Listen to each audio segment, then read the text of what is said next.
Well, what's been happening, guys? Marco, Metalhead Rideshare Man here. 1:26 on a Saturday morning. Just got done doing some ride sharing. Yes, Uber and Lyft. And man, I tell you, have I got some good ones for you today. You probably already heard about them, but I will repeat them. That's why the title of this video is going to be Uber Sucks and Uber is Stupid. So here it is, I'll give it to you. Then I'll tell you what I did as far as money today. Uber has raised rates, something that nobody thought that they would do. And they're doing it right now in Florida and Louisiana. So what's going on is they raised the rates, but nobody thought they would because Uber said if they raise the rates, they'd lose a lot of business. That's yet to be seen. But what they've done, which is really what I figured they were going to do all along, is part of their strategy, is what billion-dollar companies do all along, all the time, is as they're getting bigger, they are figuring out ways or just paying proportionally less to the people that do the work, i.e. drivers. We are the front line for Uber, and we're the ones that provide a service that generates the income for them. Everybody else that gets paid by Uber is right now getting paid by investor funding as of this point in time. That's why Uber keeps losing money. They do stupid things like they subsidize drivers on artificial boosts, quests, whatever, when they should just raise the rates for everybody quite a bit more and give the drivers a good piece of it too. Now, I could almost understand it if they want to widen the gap a little bit so they can make a profit. Businesses have to make money eventually. And I believe this is because SoftBank has invested in these guys, and there's an IPO that's going to be coming in about 7 or 8 months or later in 2019, and they have to start showing profitability. This is a desperate attempt to get to that point quickly. Because if they don't show profitability after all this revenue generation, their IPO is going to suck. People think they're just screwing drivers. No, they're not. They don't care what happens to drivers, but they're not evil people that are going, we're going to screw the drivers. So why are they stupid? Because they're paying a CEO God knows how much to run the company now. Like a lot, from what I've heard. They're not just paying him a couple $1,000,000 a year and then giving him bonuses for whenever he does good. They're giving him a big package, and the guy doesn't even. All he knows how to do is be a CEO. He didn't come up with any ideas, didn't invest any money. He was rich before he got there. He comes from a rich family, and they're giving this clown a bunch of money to do what? Hell, take that money and give it to the drivers. Take that money and chalk it up as profit. Who knows? Anything. So, that is what's going on.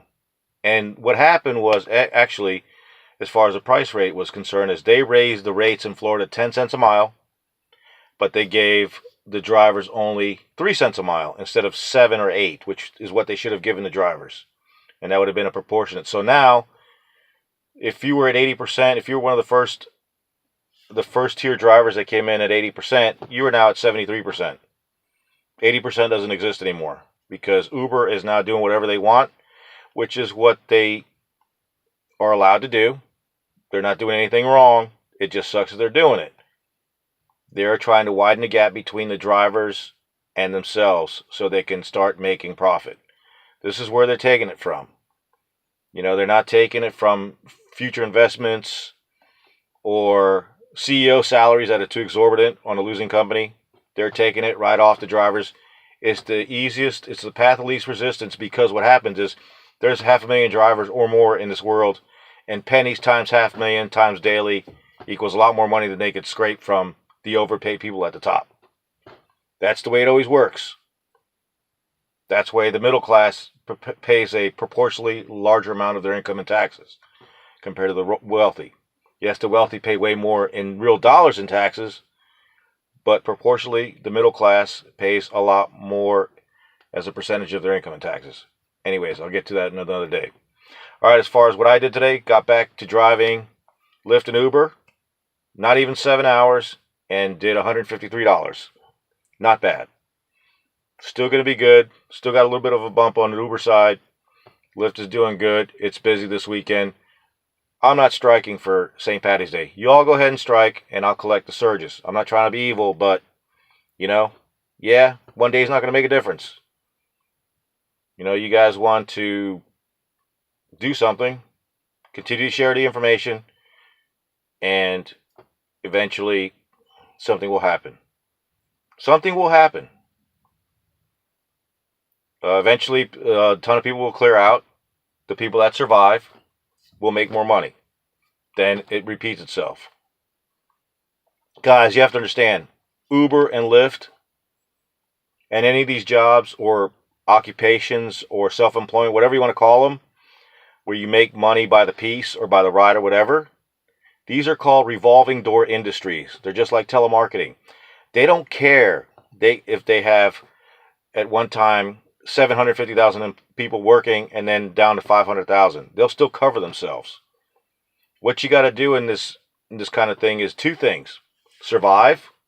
That means work hard and smart. And do more than one app. Everybody's talking Uber. What? Everybody just works for Uber?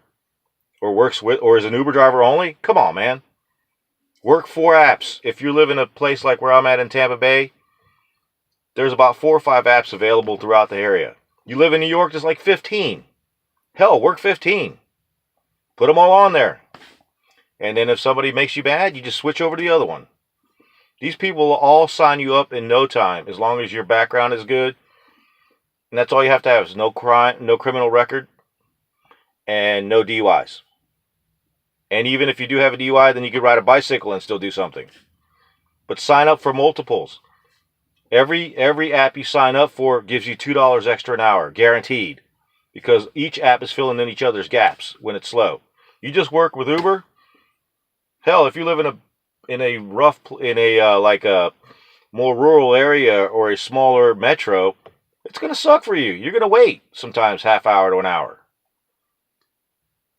And the other thing, I don't want to hear about these people making $40. There's no way you can make $40 doing Uber if you're working a 10-hour day. You'll make $110. It's $11 an hour. You will make $11 an hour doing Uber if you work an 8 to 10-hour day. You add Lyft to it, now you'll be making $15 to $20 an hour in most areas. You just got to work, just like everybody else. You know, everybody says, well, get another job. Well, you know what? Another job is going to make you work 8 to 10 hours a day. Whether it's McDonald's, whether you got a suit and tie on, it's no different. And with those places, you have to set a schedule. You have to be there every day at the same time. You cannot be late, and you'll have a boss bitching at you if you're late or if you're doing something wrong. Nobody bitches at me. As long as I'm doing the right thing or close to it, they leave me alone. You have to do pretty stupid shit to get taken off here, off the Uber platform and Lyft platform and anything else. Pretty stupid shit. Because I've done some stuff that was questionable that I really didn't do, but I was accused of, and they still didn't take me off. They suspended me for a few days, but they never took me off. They need you. Make them need you by working multiple platforms. Not just one. Multiple. Don't be lazy. Work multiple platforms. And that's all I have to say. We will talk tomorrow. Have a great night. Peace.